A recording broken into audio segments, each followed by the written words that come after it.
The sound of my mother's voice could slice through steel, but today it cut straight into my soul. Standing in the sterile hospital corridor, I watched her lips move in that familiar pattern of disappointment.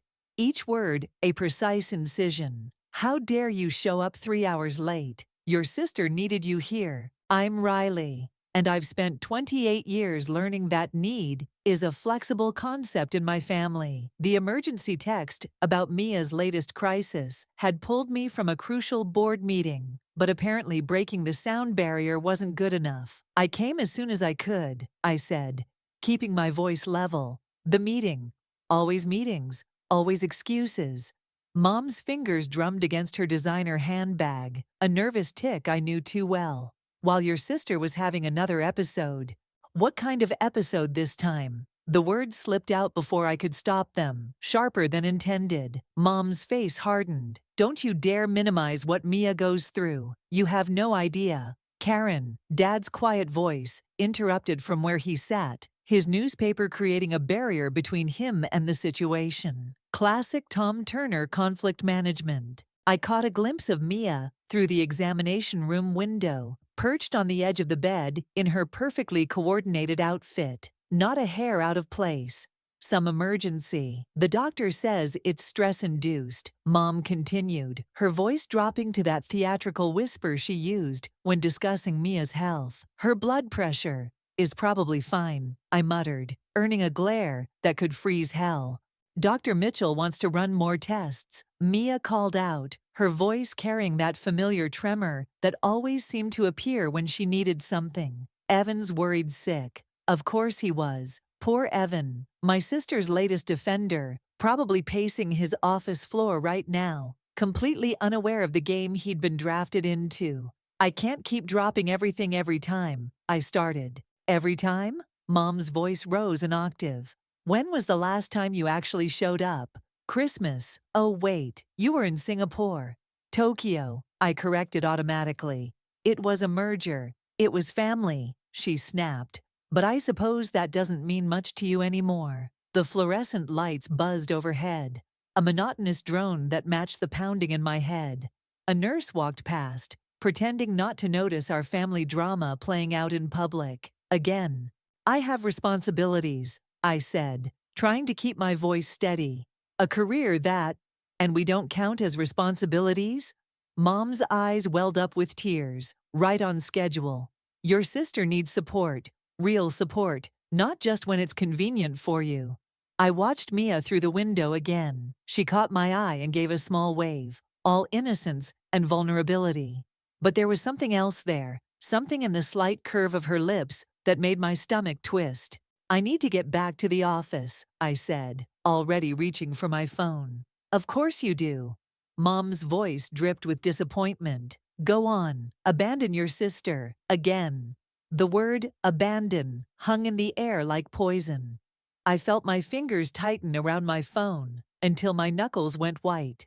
28 years of this dance, and suddenly I couldn't remember the steps anymore.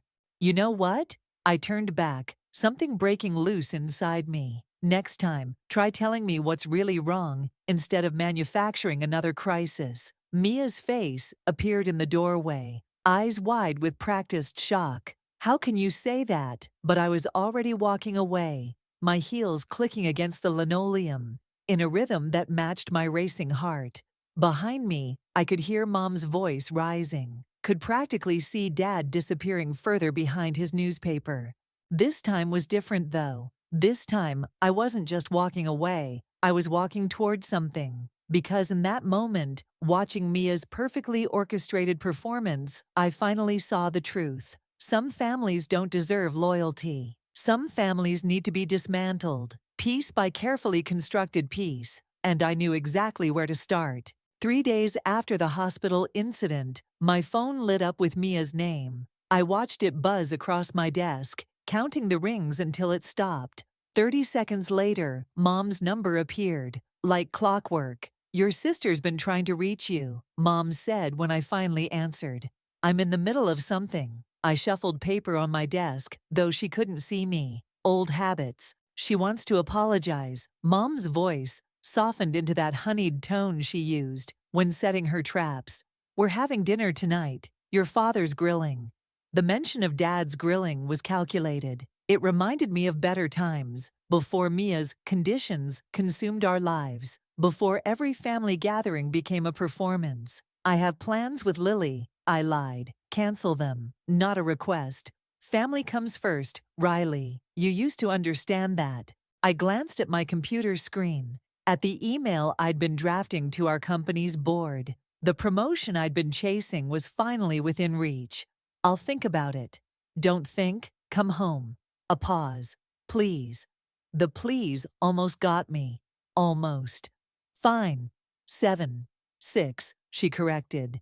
Mia needs to take her evening medication by 8. Of course she did. I arrived at 6:15, early enough to watch Mom orchestrate her production. She'd positioned Dad at the grill, giving him the illusion of control over his domain of steaks and chicken breasts. Mia sat at the patio table, wrapped in a light blanket despite the warm evening. You came? Mia's smile was genuine, or a perfect facsimile. I wasn't sure. Here I am. I settled into a chair, maintaining careful distance. About the hospital, she twisted her hands in the blanket. I didn't mean to cause such drama. You never do. Her eyes flickered. What's that supposed to mean? Nothing. I watched Dad flip a steak with excessive concentration. How are you feeling? Better. Evan's been so supportive. She brightened. He wants to take me away for the weekend. To the beach house. The beach house. Our grandmother's wedding gift to me, which Mom had convinced me to sign over to a family trust 3 years ago. For tax purposes, she'd said. For Mia's recovery, she'd meant. That's nice. I kept my voice neutral. Does Mom know? Know what? Mom appeared with a bowl of salad, her timing impeccable, about Evan taking Mia to the beach house. Mom's hands tightened on the bowl. Oh, sweetheart, I don't think that's wise. Your blood pressure. I'm fine, Mia protested, but her voice held that familiar whine. The doctor said rest and routine. Mom set the bowl down with careful precision. Besides, the beach house needs work. The foundation. What about the foundation? I interrupted. Nothing serious. Mom waved dismissively. Your father's handling it. Dad's shoulders stiffened slightly at the grill. How much work? I pressed. Dinner's ready, Dad announced loudly, turning with a plate of meat. We ate in calculated silence, broken only by Mom's gentle coaxing of Mia to eat more protein, less salt, always with that edge of concern that made resistance impossible. I watched the dance I'd seen 1,000 times, but now I saw the strings. I got that promotion, I said suddenly. That's wonderful, dear. Mom passed the salad. Mia, try the cucumber. It's good for. It means I'll be traveling more, I continued. Asia, Europe, maybe gone for weeks at a time. The fork paused halfway to Mia's mouth. But what about what? Nothing. She set the fork down. I just thought, with everything happening, everything being, girls, Dad warned. But I was done dancing. What exactly is happening, Mia? What's the emergency this time? Riley, Mom's voice sharpened. Your sister is fine. I stood up, my chair scraping against the patio. She's always fine. That's the problem, isn't it? Mia's eyes filled with tears, right on cue. I think you should leave, Mom said quietly. I think I should have left years ago. As I walked to my car, I heard Mia's sobs, Mom's soothing murmurs, Dad's silence, the familiar symphony of manipulation. But this time, I wasn't just leaving. This time, I had a plan, starting with finding out exactly what they'd done to my beach house. Some foundations needed to crack before they could be rebuilt. The beach house looked exactly as I remembered, except for the foreclosure notice taped to the front door. I stood there in the morning fog, reading the document twice to make sure it wasn't some twisted hallucination. My phone buzzed. Lily. Tell me you're not actually at the beach house, she said when I answered. Someone took out 3 mortgages on it. My voice sounded distant, even to myself. In my name, Jesus Riley. The foundation issues Mom mentioned. There aren't any, but there are credit cards, loans, medical bills. I pressed my forehead against the cool glass of the door. All traced back to accounts in my name. That's identity theft. Call the police. I laughed. A hollow sound that scattered across the empty beach. And tell them what? That my perfect sister and devoted mother have been systematically stealing from me for years? Yes, exactly that. Through the window, I could see the living room where we'd spent countless summers, where Mia had her first episode that required emergency room visits and specialists, where Mom first suggested I give them access to my accounts, just in case something happened to me. I need proof first, I said. You need a lawyer. A car pulled into the driveway. Evan's sleek BMW. I'll call you back. I hung up before Lily could protest. Evan got out slowly, his usual confident stride replaced by something more hesitant. Riley, what are you doing here? I could ask you the same thing. He glanced at the foreclosure notice, then back at me. Mia said you knew about this, that you'd agreed to help. Help with what? The medical trials. He ran a hand through his hair. The experimental treatments in Switzerland. She said you were handling the financial arrangements. Something cold settled in my stomach. When did she tell you this? Last month, when... He stopped, realization dawning on his face. You had no idea. How much? Riley. How much, Evan? He told me. The number made my knees weak. She's sick, he said quickly. She needs help. Your mother showed me the medical records. The records are fake. The words came out before I could stop them. What? Think about it. Have you ever actually seen her have an episode when there wasn't an audience? When it wasn't convenient? That's a horrible thing to say about your sister. Is it? I pulled out my phone, opened the banking app. Look at these transactions, all these specialist appointments. They align perfectly with every time I had a major career achievement, every time I tried to distance myself. Evan's face went pale as he scrolled through the records. This can't be right. The beach house was my inheritance, my future. My voice cracked. They took everything. No. He shook his head. Mia wouldn't. She loves you. Love is just another weapon in my family. His phone buzzed. Mia's face lit up the screen. He stared at it, then at me, caught between loyalty and truth. Answer it, I said. But don't tell her I'm here. Let's see what story she tells you. His hand shook as he answered. Hey, babe.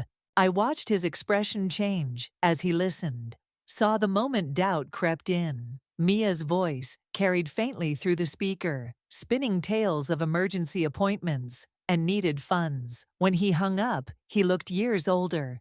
She wants me to transfer money, says it's for a new treatment. And I think, he swallowed hard. I think I need to rethink some things. I nodded toward the foreclosure notice. You should know, this is just the beginning. There's more, much more. What are you going to do? The fog was lifting now, revealing the ocean beyond. Waves crashed against the shore in a steady rhythm, like a countdown. I'm going to take back what's mine, I said, and then I'm going to make sure they never do this to anyone else, including me, especially you. He nodded slowly, then handed me his phone. On the screen was a photo album titled Medical Records. Hundreds of documents, all meticulously forged, all part of the grand performance. Use it, he said. Just make it quick. As he drove away, I scrolled through the evidence of years of deception. Each file was another nail in the coffin of my family's facade. Mom's carefully constructed world of illness and sacrifice was about to crumble, and I would be there to watch it fall. The conference room felt like a cage as I stared at the spreadsheets projected on the wall. Numbers that should have made sense, transactions that should have balanced, but nothing added up, not anymore. These discrepancies, Daniel said, pointing to a highlighted section, they're systematic. Someone knew exactly what they were doing. I'd brought him the financial records after the beach house revelation, trusting his expertise in corporate fraud. Now, watching him dissect my family's deception, I wasn't sure if I felt vindicated or violated. The medical bills are forgeries, he continued. Good ones, but there's a pattern. Each major withdrawal coincides with my promotions, I finished, or business trips, anything that took me further away. He nodded, then hesitated. There's something else. The door opened before he could continue. Mia stood there, looking perfectly put together in a way that made my skin crawl. Surprise! She smiled brightly. I thought we could do lunch. Daniel gathered the papers quickly, but not before Mia's eyes flickered to the screen. Something shifted in her expression, so subtle I almost missed it. I'm in a meeting, I said. Oh, don't mind me. She settled into a chair, uninvited. Mom's been trying to reach you. About the engagement party? Daniel excused himself, squeezing my shoulder as he passed. A warning or encouragement, I wasn't sure which. What engagement party? Evan proposed. She thrust out her left hand, displaying a diamond that caught the fluorescent light. Last night, Mom's already planning everything. My stomach turned. Congratulations. We want to have it at the beach house. Her eyes met mine, challenging. It's where we first met, after all. The beach house isn't available. Don't be difficult, Riley. Mom already called the bank to sort out that silly misunderstanding. Misunderstanding? The word tasted like acid. She said you'd been too busy to handle the paperwork properly, but it's fixed now. She leaned forward, lowering her voice. Though we should discuss the medical bills, there seems to be some confusion with the insurance company. My phone buzzed, a text from Daniel. Don't tell her anything. Found something bigger. No confusion, I said, standing. Everything's perfectly clear. Is it? Mia's smile didn't waver. Because it would be awful if something happened to delay the treatments. My condition, your condition. I laughed. The sound sharp enough to make her flinch. Tell me, does Evan know about your miraculous recovery last year, when you were spotted skiing in Aspen while supposedly bedridden? The smile slipped, just for a moment. You're being paranoid. Mom warned me you might be stressed. Get out. What? Get out of my office. Get out of my life. And stay away from what's left of my money. She stood slowly, smoothing her perfect dress. You know what your problem is, Riley. You've always been jealous of the attention, the care, the love, the fraud. Her hand tightened on her purse. Be careful. You're not the only one with evidence. Before I could respond, she was gone, leaving behind only the lingering scent of her expensive perfume and a threat hanging in the air. My phone buzzed again. Daniel, your father's here, says it's urgent. I found them in the lobby, Daniel and my father. An unlikely pair. Dad looked older than I remembered. His shoulders curved under an invisible weight. We need to talk, he said quietly, about your mother's accounts. Now you want to talk? Karen doesn't know I'm here. He glanced around nervously. There are things I should have told you years ago. About Mia's first diagnosis. About why your mother. Mr. Turner, Daniel interrupted. Perhaps we should continue this somewhere private. Dad nodded, then handed me a worn envelope. Inside were medical records, real ones this time, dating back to before Mia's birth. It wasn't about Mia, Dad said softly. It was never about Mia. I stared at the documents, at a diagnosis I'd never seen before, at a pattern of behavior that suddenly made terrible sense. The truth about my mother's obsession wasn't in Mia's medical history. It was in her own. The realization hit like a physical blow. This wasn't just about money or control. This was about something darker, something that had been building for decades. And I had just challenged it, head on. My phone lit up with a message from Mom. We need to discuss your sister's future. Come home, now. I looked at my father's haunted eyes, at Daniel's concerned face, at the evidence of a lifetime of manipulation spread across decades of carefully forged papers. The game had changed, and I wasn't sure I was ready for what came next. The boardroom erupted in applause as I finished my presentation. The Tokyo merger was secured, my biggest career win yet, but all I could focus on was the manila envelope Daniel had slipped me before the meeting. Exceptional work, Riley, our CEO said. We'll want you to lead the transition team in Japan. 6 months abroad. 6 months away from the wreckage of my family. It should have felt like escape. Instead, it felt like surrender. I'll need a few days to consider the logistics, I said, gathering my papers with steady hands that betrayed none of the chaos inside. Back in my office, I finally opened the envelope. Bank statements, medical records, and something else. Psychiatric evaluations. Mom's name jumped out from every page, along with terms like factitious disorder and proxy abuse. My phone buzzed. Evan, your sister's in the hospital, he said without preamble. She's asking for you. Which hospital? That's just it. I can't find her. Your mother says St. Mary's. But I called, and they have no record. I've tried 3 others. The pieces clicked together with sickening clarity. Let me guess. Mom says it's urgent? That Mia needs immediate financial assistance for some experimental treatment. His silence was answer enough. Meet me at Carson Memorial in an hour, I said. Bring whatever paperwork Mia's given you about her condition. Riley, he hesitated. There's something else. The engagement ring. She said you helped pay for it. The laugh that escaped me held no humor. Check your credit report, Evan. Check everything. Daniel was waiting when I arrived at the hospital, looking grimmer than usual. Your mother's been here, he said, holding up a file, making inquiries about transferring medical records, using your insurance information. She doesn't know we have the real records. No, but he stopped as Evan approached, carrying a thick folder. I found these in Mia's desk, Evan said, handing them over. Credit card statements, loan applications, all with your signature. I spread the documents across a waiting room table, a paper trail of systematic destruction. Notice the dates? Each loan coincides with one of Mom's episodes with Mia. She's been playing this game for years. But why? Evan asked. Before I could answer, my phone lit up with a text from Lily.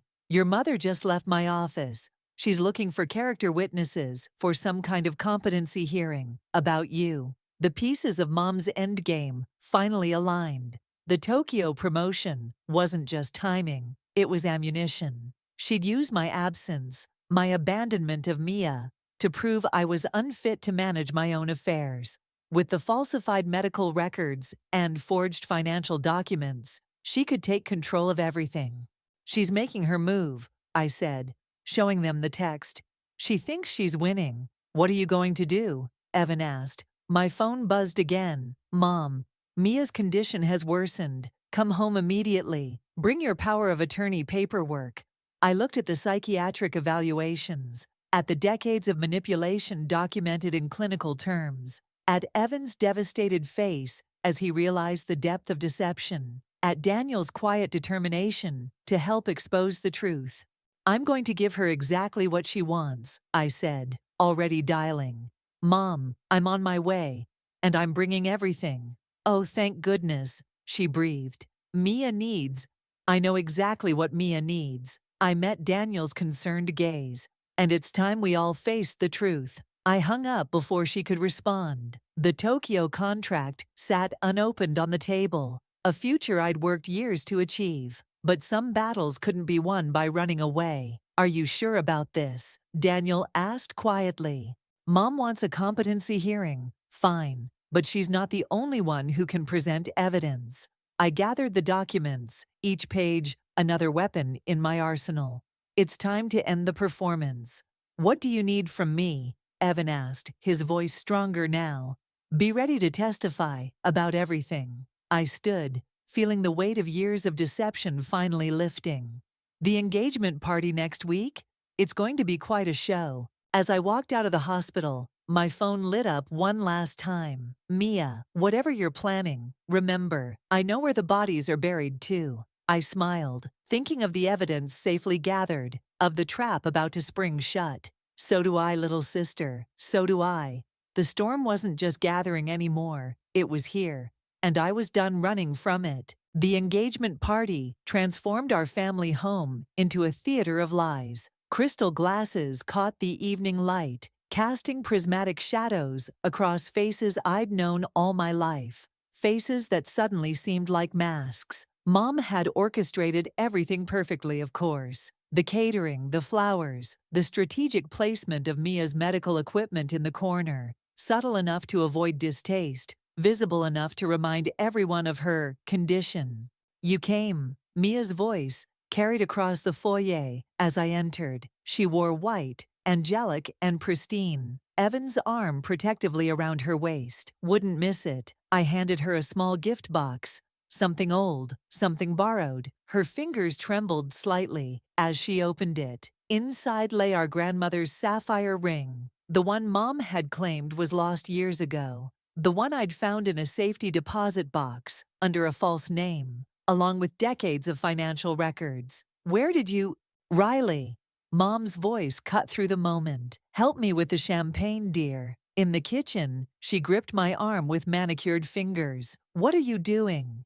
"Celebrating my sister's engagement. Isn't that what we're all here for?" Her eyes narrowed. "I got the notice from your company about Tokyo. How convenient, abandoning your sister right when she needs you most." "Funny, I got some notices too." I pulled away. "About power of attorney paperwork, medical proxy forms, all with my forged signature." Something flickered across her face. Fear, maybe, or calculation. "You're not well, sweetheart. The stress of work, the paranoid accusations." "Ladies," Dad appeared in the doorway. "The guests are waiting." The party moved like a carefully choreographed dance. Mia, playing the blushing bride-to-be, occasionally touching her throat with a delicate cough. Mom, hovering with concerned efficiency. Evan, looking increasingly uncomfortable as he compared the woman beside him to the medical records hidden in his jacket pocket. I waited until Mom clinked her glass for the toast. "To my beautiful daughter," she began, "who has shown such courage in the face of her challenges." "Which challenges are those exactly?" I asked, my voice carrying across the sudden silence. "The skiing accident in Aspen, the shopping sprees in Paris, or the mysterious illnesses that only appear when she needs attention?" Mia's glass shattered on the floor. "How dare you? No, how dare you?" I pulled out my phone, projecting images onto the wall. Credit card statements, bank transfers, medical records. 28 years of lies, of theft, of manipulation. "Riley is unwell," Mom announced to the stunned crowd. "She's been under tremendous stress." "Karen," Dad's voice cracked like a whip. "Enough." But Mom wasn't finished. She pulled out papers from her purse. The competency hearing documents I'd expected. "My daughter needs help, professional help. We have statements from multiple doctors. Doctors like this one." Daniel stepped forward, tablet in hand. "The one who lost his license for falsifying records, or this one, who never actually existed." The room erupted in whispers. Mia swayed dramatically, but Evan didn't move to catch her this time. "Show them the rest," I said quietly. Mom's face went white as Daniel projected her own medical records. The psychiatric evaluations. The pattern of behavior that had destroyed not just my life, but Mia's too.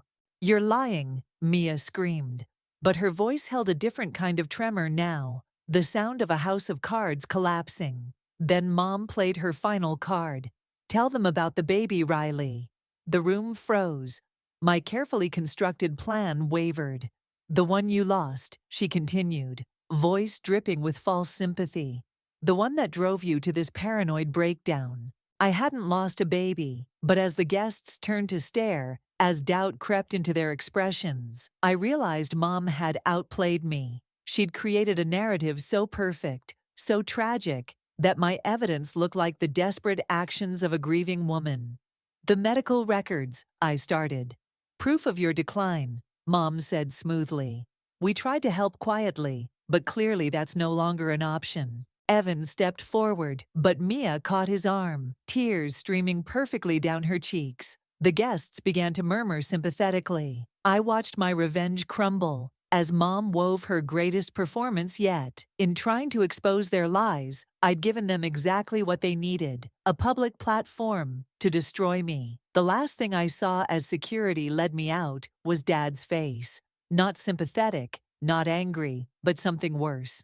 Disappointed. I'd thought I was ready for their worst. I wasn't even close. The competency hearing room felt smaller than it should have. 3 days after the engagement party disaster, I sat across from my family, a table's width of polished mahogany between us. Mom had chosen her outfit carefully, subtle grays that spoke of concern rather than confrontation. Mia wore her favorite patient costume, complete with a delicate wheelchair she hadn't needed last week. "Miss Turner," the judge began, "your family has presented considerable evidence regarding your mental state." Yes, they're quite good at presenting evidence. I placed a single USB drive on the table. I have some of my own. Mom's hand twitched. "Your Honor, my daughter is clearly—" "Let her speak," Dad interrupted, his voice carrying an edge I'd never heard before. I plugged in the drive, and the courtroom screen flickered to life. "This is security footage from Bellevue Hospital, dated 3 weeks ago. Watch my sister's miraculous recovery once she thinks no one's looking." The video played. Mia wheeling herself into a private room, then walking out minutes later, phone in hand, laughing. "A moment of strength," Mom countered smoothly. "We've always celebrated those." This is from St. Mary's Hospital Records Department. Another video, Mom using my ID, requesting falsified records. And this, click, is footage from the bank where a joint account was opened in my name. Notice the signature doesn't match mine. Mia's wheelchair scraped against the floor as she shifted uncomfortably. "Your Honor," their lawyer started, but I wasn't finished. "But the real evidence?" I turned to face my mother directly. "It's not about me at all, is it, Mom? It's about you." The color drained from her face. "Factitious disorder by proxy," I read from the psychiatric report. "Diagnosed 27 years ago, right after Mia was born.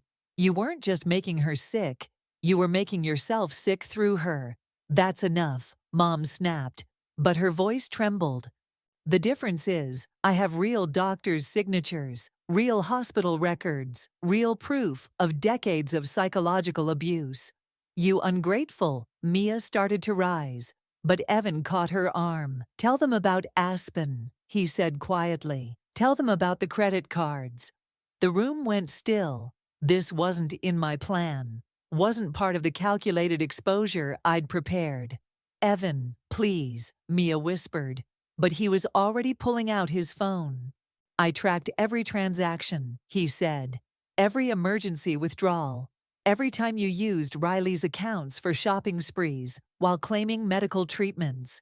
Mom stood abruptly. "This is ridiculous. We're here about Riley's mental state." "No," Dad's voice cut through the chaos.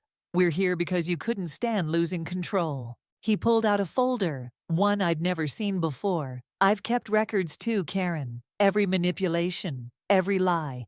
I thought I was protecting our daughters by staying quiet. I was wrong." The judge leaned forward, examining the new evidence. Mom's carefully constructed performance began to crack. "You don't understand," she pleaded. "Everything I did was for this family. Riley was abandoning us, abandoning Mia. I wasn't abandoning anyone," I said softly. "I was escaping." Mia stood suddenly, shoving the wheelchair away. "You want the truth? Fine. I never needed any of it. The treatments, the doctors, the constant attention, it was all Mom. Always Mom. But at least she saw me. At least I wasn't invisible like you made me feel, Riley, with your perfect life and your perfect career." "Invisible?" I laughed. "You stole my identity, my money, my home. How is that invisible?" "Because you left."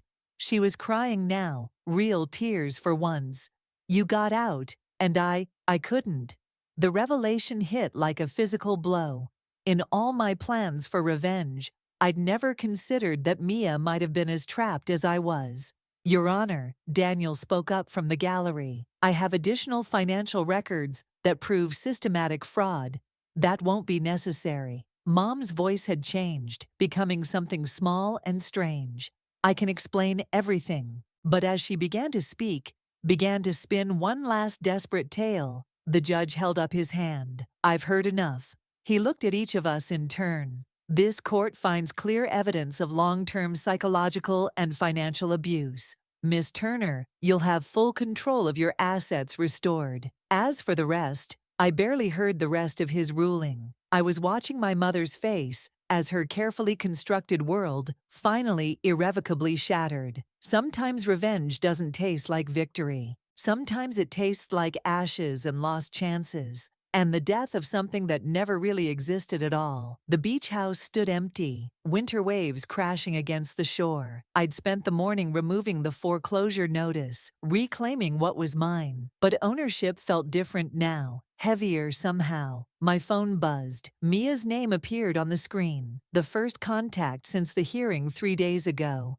"I'm at the coffee shop on Mason Street," she said when I answered. No hello, no pretense. "Why?" "Because it's neutral ground, and because I have something for you." The cafe was quiet when I arrived. Mia sat in the corner, no wheelchair, no performance. Just my sister, looking smaller somehow, without her arsenal of deceptions. She pushed a folder across the table as I sat down. Inside were bank statements, credit card records, and a cashier's check. "It's everything I took," she said. "Plus interest." "Why now?" "Because revenge doesn't taste like I thought it would." She wrapped her hands around her untouched coffee. "Mom's starting treatment. Real treatment this time. Dad told me. He's leaving her."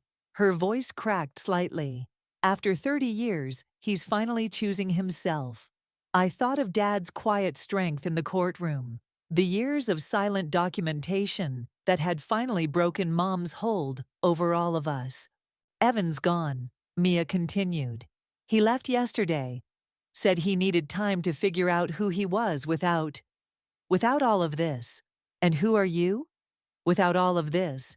She looked up, really looked at me for what felt like the first time in years. "I don't know. That's the terrifying part, isn't it?" My phone buzzed again. Daniel, probably checking on the Tokyo preparations. I ignored it. "I found this in Mom's study," Mia said, sliding over one last envelope. Inside was a photograph I'd never seen before. Mom, Dad, and me as a toddler, before Mia was born, before the manipulation started. We were laughing at something off camera, genuine joy, frozen in time. "She kept it hidden," Mia said quietly, like it was evidence of something she couldn't face. Evidence that she was happy once, that we all were. Were we? Or is that just another story we tell ourselves? The question hung between us, heavy with implications. Outside, snow began to fall, dusting the world in clean, blank possibility. "I'm selling the beach house," I said finally. "What? But you just got it back. And now I'm choosing what to do with it." That's the difference. Understanding flickered across her face. "Freedom isn't what I expected either." "No," I agreed. "It's better, and worse." We sat in silence for a moment, the weight of years of competition and manipulation settling into something different. Not forgiveness, exactly. Not yet, but maybe understanding. "I found an apartment," Mia said. "A real job too, in graphic design. No more fake medical bills to pay." "Good." She stood to leave, then hesitated. "I had a whole revenge plan too, you know. Was going to wait until after the wedding. Then expose how you'd abandoned me during my treatments. Make you look like the villain in front of everyone who mattered. What stopped you? You did.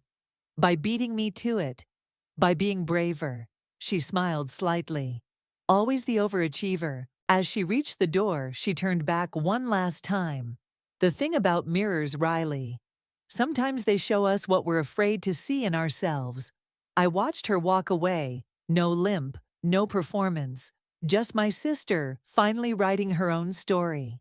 Later, standing on the beach house deck, I deleted the Tokyo acceptance email. Some escapes are just another form of running. Some victories need to be claimed on home ground. The waves kept crashing, indifferent to the dramas played out before them. I thought about Mom in treatment, Dad in his new apartment, Mia learning to live without her carefully constructed illness. About Daniel waiting patiently for me to decide what came next. About Lily's constant reminder that healing isn't the same as forgetting. The photograph sat heavy in my pocket, a reminder that truth, like family, is complicated. That revenge, even when justified, changes more than just its target. I pulled out my keys, ready to lock up the beach house one last time. Ready to find out who I was, without the weight of other people's stories. Sometimes the greatest victory isn't in winning the battle. It's in choosing which battles are worth fighting at all.